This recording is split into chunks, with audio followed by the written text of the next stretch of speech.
是登陆的时候夹带强风豪雨袭击花东、高屏还有台南等地，让这些地区可以说呢是满目疮痍。不过对比在北台湾还有中部只出现间歇性的降雨，南北两样情差很多。那么专家解释，主要呢就是因为尼伯特是从台东登陆，北部地区呢是处于暴风圈的尾端，再加上呢有中央山脉作为屏障，所以这个雨势呢并没有扩及到北台湾，也被网友称赞说中央山脉真的是护国神山。不过要提醒大家的是，只是因为这个尼伯特台风，它现在缺乏了引导气流，恐怕呢会龟速的慢慢离开，影响台湾的时间恐怕也会拉长。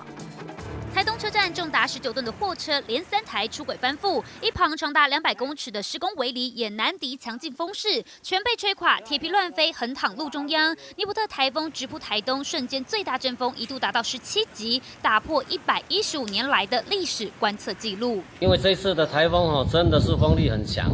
我们的那个后车大门的那个铁卷门很大片的也被吹坏了。那还有贵宾室的门，还有2楼会议室的门。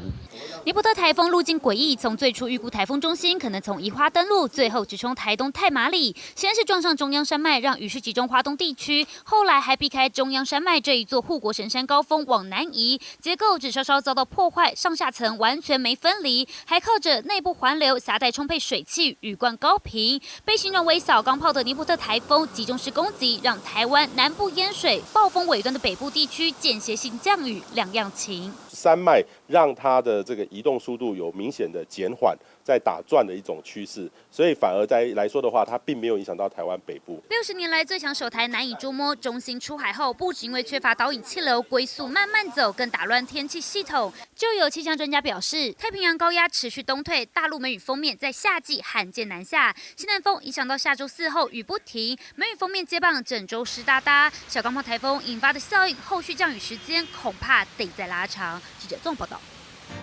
休息一下。